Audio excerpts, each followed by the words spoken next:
अध्याय 23 विश्वविद्यालय से उपाधि की प्राप्ति। तुम दर्शन शास्त्र के अध्ययन कार्य की उपेक्षा कर रहे हो। इसमें संदेह नहीं कि तुम परीक्षा में पास होने के लिए परिश्रम विहीन अंतः प्रेरणा पर निर्भर कर रहे हो, परंतु यदि तुम एक विद्यार्थी की तरह मेहनत से पढ़ाई नहीं करोगे तो मैं तुम्हें इस परीक्षा में पास नहीं होने दूंगा। श्री रामपुर कॉलेज के प्रोफेसर DC घोषाल मुझसे सख्ती के साथ बोल रहे थे। यदि मैं उनके लिखित फाइनल क्लासरूम टेस्ट में पास नहीं होता तो मैं विश्वविद्यालय की परीक्षा में बैठने के लिए अयोग्य ठहराया जाता। ये नियम कोलकाता विश्वविद्यालय के बनाए हुए हैं और श्री रामपुर कॉलेज इसकी एक संबद्ध शाखा है। भारतीय विश्वविद्यालयों में BA की परीक्षा में एक विषय में भी अनुत्तीर्ण होने वाले विद्यार्थी को अगले वर्ष फिर से सब विषयों की परीक्षा देनी पड़ती है।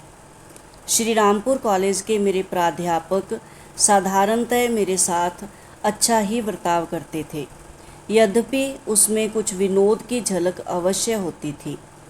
मुकंद धर्म में कुछ ज़्यादा ही बह गया है। इस प्रकार मेरा आकलन कर वे मुझे कक्षा में प्रश्नों के उत्तर देने की मुसीबत से कुशलतापूर्वक बचाते थे। उन्हें पूर्ण विश्वास था कि फाइनल लिखित टेस्ट मुझे BA परीक्षार्थियों की सूची से हटाने का काम कर देगी। मेरे सहपाठियों का मेरे बारे में मत उनके द्वारा मुझे दिए गए नाम से ही स्पष्ट था, पागल सन्यासी। प्रोफेसर घोषाल की मुझे दर्शन शास्त्र में अनुत्तीर्ण करने की धमकी को विफल करने के लिए मैंने भी चालाकी की। जब फाइनल टेस्ट के परिणाम घोषित किए ही जाने वाले थे तभी मैंने एक सहपाठी को अपने साथ प्रोफेसर के कक्ष में चलने के लिए कहा। मेरे साथ चलो, मुझे एक साक्षी चाहिए। मैंने अपने सहपाठी से कहा। यदि प्रोफेसर को अपनी चालाकी से मात देने में मैं सफल नहीं हुआ तो मुझे बड़ी निराशा होगी। जब मैंने पूछा कि मेरी उत्तर पत्रिका पर उन्होंने कितने अंक दिए हैं तो प्रोफेसर घोषाल ने नकारार्थी सिर हिलाया। जो लोग पास हुए हैं उनमें तुम नहीं हो, उन्होंने विजयी मुद्रा के साथ कहा। उन्होंने अपनी मेज़ पर पड़े उत्तर पत्रिकाओं के गट्ठे में देखना शुरू किया। इसमें तुम्हारी उत्तर पत्रिका ही नहीं है। परीक्षा में ना बैठने के कारण तुम वैसे ही अनुत्तीर्ण हो गए हो। मैं हंसा। सर, मैं परीक्षा में बैठा था, क्या इस गट्ठे को मैं देख सकता हूँ? प्रोफेसर ने असमंजस में पढ़कर अनुमति दे दी। मैंने शीघ्र ही अपनी उत्तर पत्रिका ढूंढ निकाली, जिस पर मैंने अपने रोल नंबर के अतिरिक्त पहचान का कोई चिन्ह नहीं छोड़ा था। मेरे नाम की लाल झंडी ना दिखने के कारण पाठ्य पुस्तकों के उद्धरणों से अलंकृत ना होने पर भी प्रोफेसर ने मेरे उत्तरों को अच्छे अंक दिए थे। मेरी चालाकी ध्यान में आते ही वे गरज उठे, केवल तुम्हारी किस्मत बलवान है।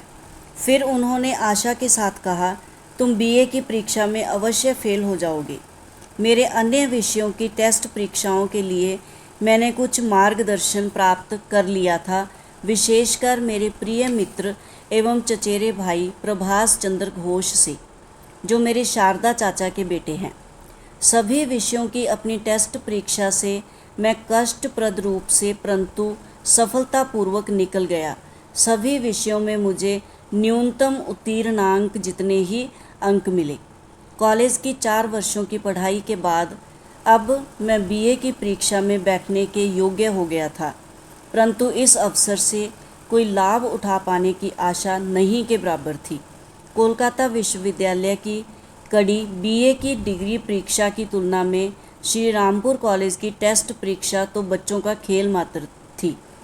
लगभग प्रतिदिन श्री युक्तेश्वर जी के पास जाने के कारण कॉलेज जाने का मुझे समय ही नहीं मिलता था। अनुपस्थिति की अपेक्षा कक्षा में मेरी उपस्थिति ही छात्रों के विस्मय का कारण बनती। लगभग प्रतिदिन मैं जिस दिनचर्या का अवलंबन करता उसकी शुरुआत सुबह 9:30 बजे मेरे साइकिल पर निकल पड़ने से होती। एक हाथ में गुरुदेव को अर्पित करने के लिए पंथी छात्रावास के बगीचे से चुने हुए फूल रहते। प्रेम से मुझसे मिलते हुए गुरुदेव दोपहर का खाना वही खाने के लिए मुझसे कहते। मैं बिना किसी अपवाद के नित्य ही अत्यंत स्तवरता के साथ उनकी बात मान लेता, ताकि दिन भर के लिए कॉलेज के विचार से मुक्ति मिल जाए। घंटों श्री युक्तेश्वर जी के सानिध्य में रहकर उनका अपूर्व ज्ञानोपदेश सुनने या आश्रम के कार्यों में सहायता करने के बाद मैं करीब आधी रात के समय अनिच्छापूर्वक ही पंथी छात्रावास के लिए प्रस्थान करता। कभी कभी मैं रात भर अपने गुरु के साथ ही रहता, उनकी बातों में इतना मग्न होता कि कब रात का अंधकार भोर के उजाले में बदल गया पता ही नहीं चलता। एक रात लगभग 11 बजे जब मैं छात्रावास में वापसी की अपनी साइकिल सवारी के लिए जूते पहनकर तैयार हो रहा था तो गुरुदेव ने गंभीर मुद्रा के साथ पूछा, तुम्हारी बीए की परीक्षा कब शुरू होनी है? आज से 5 दिन बाद गुरुदेव। तुमने तैयारी तो कर ली है ना? मैं भय से काठ हो गया, हाथ का जूता हाथ में ही धरा रह गया।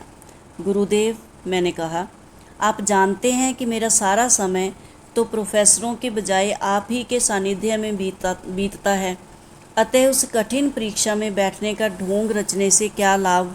श्री युक्तेश्वर जी ने अंतर्भेदी दृष्टि से मेरी आंखों में देखा। तुम्हें परीक्षा देनी ही होगी, उन्होंने ठंडे निर्णायक स्वर में कहा। हमें तुम्हारे पिताजी को या अन्य रिश्तेदारों को ऐसा कोई अवसर नहीं देना चाहिए जिससे वे आश्रम जीवन के प्रति तुम्हारी अभिरुचि की आलोचना कर सकें। मुझे केवल इतना वचन दो कि तुम परीक्षा में बैठोगे। तुमसे जैसे बनेंगे वैसे उत्तर लिख देना। आंसू बेकाबू होकर मेरे गालों पर बह रहे थे। मुझे लगा कि गुरुजी की आज्ञा अनुचित थी और इस ओर ध्यान देने में और कुछ नहीं तो विलंब उन्होंने अवश्य कर दिया था। मैंने सिसकते हुए कहा, यदि आपकी ऐसी ही इच्छा है तो परीक्षा में तो मैं बैठ जाऊंगा, परंतु अभी उचित तैयारी करने का समय नहीं रहा है। फिर अपने आप से ही मैंने बुदबुदाते हुए कहा, प्रश्नों के उत्तर में मैं आपके ही उपदेशों से उत्तर पत्रिकाएं भर दूंगा। दूसरे दिन जब मैं सदा की भांति अपने नियत समय पर आश्रम पहुंचा तो मैंने विषण मन से अपने फूल श्री युक्तेश्वर जी को अर्पित किए। मेरे खिन्न चेहरे को देखकर वे हंसने लगे।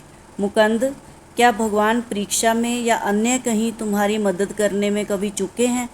नहीं गुरुदेव, मैंने उत्साहित होकर उत्तर दिया और साथ ही कृतज्ञतापूर्ण स्मृतियों से मुझमें नव शक्ति का संचार हो गया।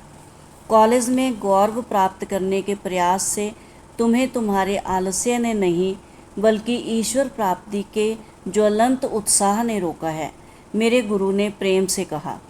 थोड़ी देर मौन रहने के बाद उन्होंने बाइबल के एक वचन को उद्धृत किया, पहले ईश्वर के साम्राज्य को और उसकी नीति परायणता को प्राप्त करने का प्रयास करो, तब अन्य सारी चीज़ें तुम्हें अपने आप मिल जाएंगी। अन्य हजारों अवसरों की तरह इस बार भी गुरुदेव के सानिध्य में मेरे मन से बोझ आज फिर हट गया। मध्याह्न भोजन रोज़ की अपेक्षा पहले ख़त्म करने के बाद उन्होंने मुझे पंथी लौट जाने की सलाह दी। तुम्हारा मित्र रमेश चंद्र दत्त क्या अब भी तुम्हारे छात्रावास में रहता है? जी गुरुदेव, उससे मिलो। प्रभु उसे तुम्हारी परीक्षा की तैयारी में सहायता करने की प्रेरणा देंगे। ठीक है गुरुदेव, परंतु रमेश इस समय अत्यंत व्यस्त है। उसने ऑनर्स ले रखा है और अन्य छात्रों की अपेक्षा उसका पाठ्यक्रम अधिक है। गुरुदेव ने मेरे आक्षेपों की ओर कोई ध्यान नहीं दिया। तुम्हारे लिए रमेश समय निकाल लेगा, अब तुम जाओ। मैं साइकिल से पंथी वापस लौटा। छात्रावास के अहाते में पहुंचते ही सर्वप्रथम किसी से मेरी भेंट हुई तो वह थी विद्या अभ्यासी रमेश से। झिझकते हुए किए गए मेरे अनुरोध को उसने ऐसी तत्परता के साथ स्वीकार किया जैसे उसके पास समय ही समय हो। अवश्य मैं तुम्हारी सेवा में उपस्थित हूँ। उस दिन और उसके बाद के प्रत्येक दिन उसने मुझे मेरे विभिन्न विषयों की परीक्षा के लिए तैयार करने में कई घंटे व्यतीत किए। मुझे लगता है कि अंग्रेज़ी साहित्य में अनेक प्रश्न चाइल्ड हेरोल्ड ने अपनी यात्रा के लिए जो रास्ता अपनाया था उससे संबंधित होंगे। हमें तुरंत एक एटलस लानी चाहिए, उसने मुझे बताया। मैं जल्दी जल्दी शारदा चाचा के घर गया और एक एटलस मांग लाया। रमेश ने यूरोप के नक्शे में उन सभी स्थानों पर चिन्ह लगा दिए जहां बायरन का यह रोमांचक यात्री गया था। रमेश जब मुझे बता रहा था तब कुछ सहपाठी उसके मार्गदर्शन को सुनने के लिए हमारे इर्द गिर्द जमा हो गए थे। एक बैठक के अंत में उनमें से एक ने मुझसे कहा, रमेश तुम्हें गलत सलाह दे रहा है। साधारणतः केवल 50% प्रश्न ही पुस्तकों के बारे में होते हैं, अन्य आधे प्रश्न लेखकों की जीवनी से संबंधित होते हैं। जब परीक्षा भवन में अंग्रेजी साहित्य की प्रश्न पत्रिका मेरे हाथ में आई तो उस पर प्रथम दृष्टि पड़ते ही मेरी आंखों से कृतज्ञता के आंसू बहकर मेरी पत्रिका को भिगोने लगे। उस कमरे के परीक्षा पर्यवेक्षक मेरे पास आकर सहानुभूतिपूर्वक पूछताछ करने लगे। मैंने उन्हें बताया, मेरे महान गुरु ने पहले ही मुझे बता दिया था कि रमेश मेरी सहायता करेगा, और देखिए, रमेश ने मुझे जिन जिन प्रश्नों के आने की संभावना बताई थी वही सब प्रश्न इस प्रश्न पत्रिका में आए हैं। फिर मैंने आगे कहा, मेरी खुशकिस्मती से इस साल बहुत कम प्रश्न अंग्रेज़ लेखकों के बारे में हैं, जिनका जीवन मेरे लिए तो गहरे रहस्य में ही लिपटा हुआ है।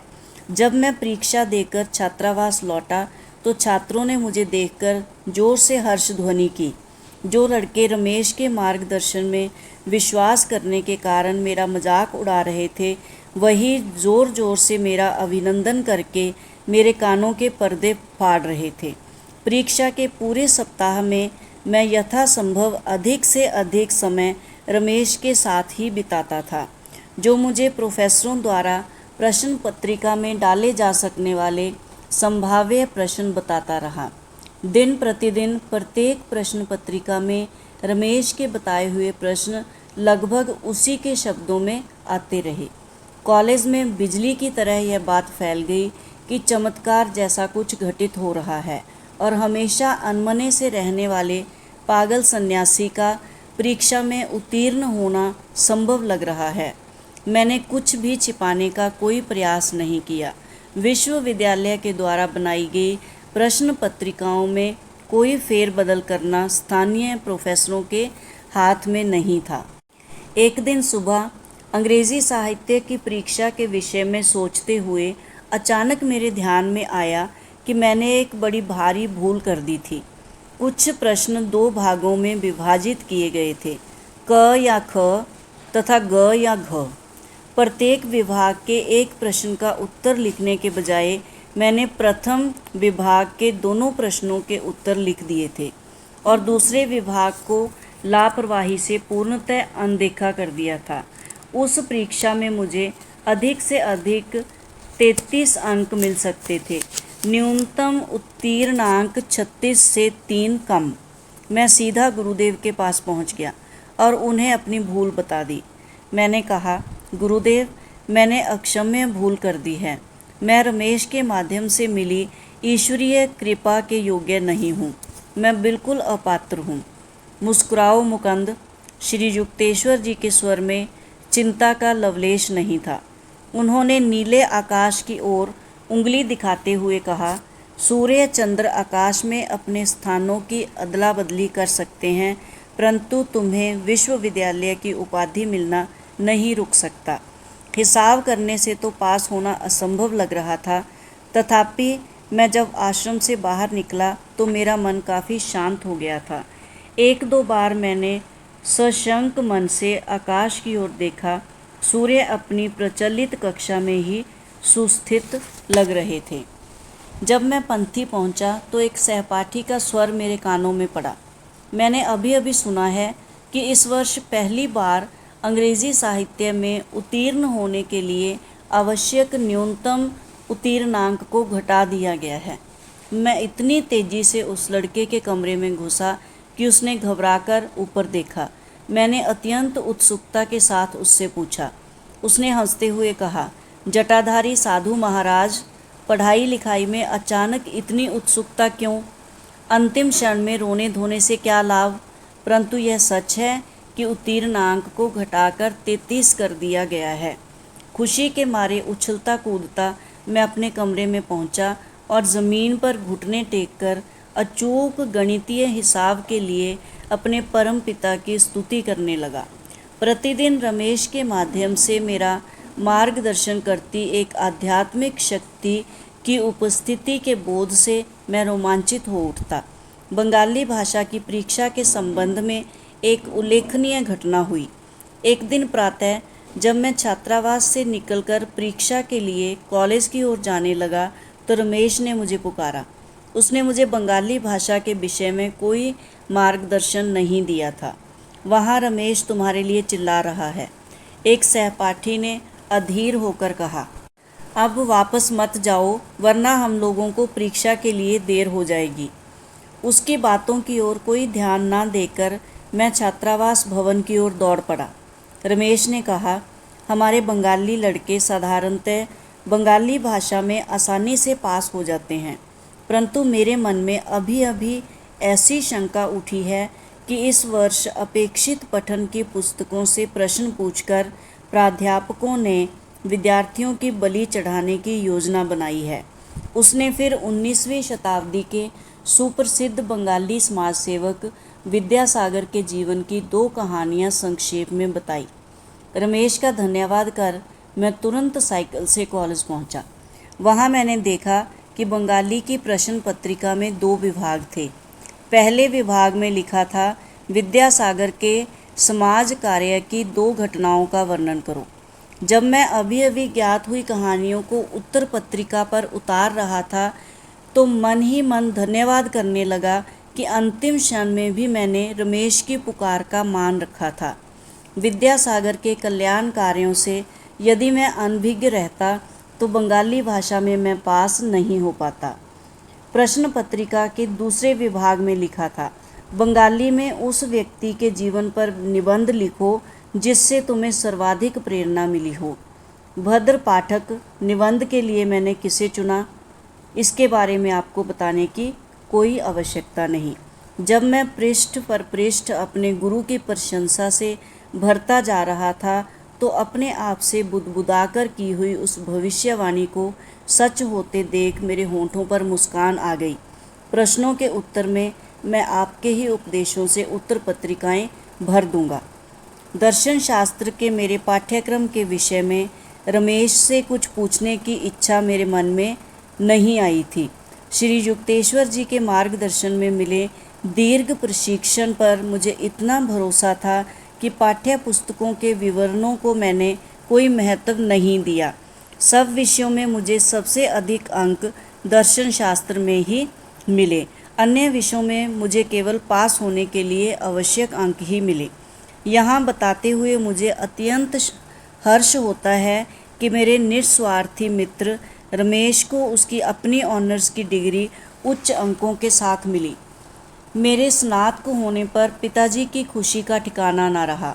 उन्होंने स्वीकार किया, मुकुंद, तुम अपने गुरु के साथ इतना अधिक समय व्यतीत करते थे कि मुझे तुम्हारे उत्तीर्ण होने की कोई आशा नहीं थी। गुरुदेव ने मेरे पिताजी की अव्यक्त आलोचना को ठीक ही ताड़ लिया था। वर्षों से मेरे मन में संदेह बना हुआ था कि मैं अपने नाम के बाद बीए के अक्षर जुड़े कभी देख भी पाऊंगा। इस उपाधि का उल्लेख करते समय हमेशा ही मेरे मन में यह विचार आए बिना नहीं रहता कि मुझे यह ईश्वर की ओर से उपहार स्वरूप मिली है, जिसके पीछे कोई गूढ़ कारण है। कभी कभी मैं कॉलेज में पढ़े लोगों को ऐसे कहते सुनता हूँ कि उन्हें अपने रट रट कर प्राप्त किए ज्ञान का बहुत अल्प अंश ही उपाधि मिलने के बाद याद रह पाता है। उनकी इस स्वीकारोक्ति से मुझे अपनी निस्संदिग्ध शैक्षणिक अपूर्णता के विषय में थोड़ी सी सांत्वना मिल जाती है। जून 1915 के जिस दिन मुझे कोलकाता विश्वविद्यालय की उपाधि मिली, उस दिन अपने गुरु के चरणों में सिर नवाकर मैंने उनके जीवन से अपने जीवन में प्रवाहित होने वाली सभी कृपाओं के लिए उनके प्रति कृतज्ञता व्यक्त की। उठो मुकुंद, उन्होंने अत्यंत प्रेम के साथ कहा, बात केवल इतनी है कि प्रभु को सूर्य चंद्र के स्थानों की अदला बदली करने के बजाय तुम्हें स्नातक बना देना ज़्यादा आसान लगा। अध्याय 23 समाप्त।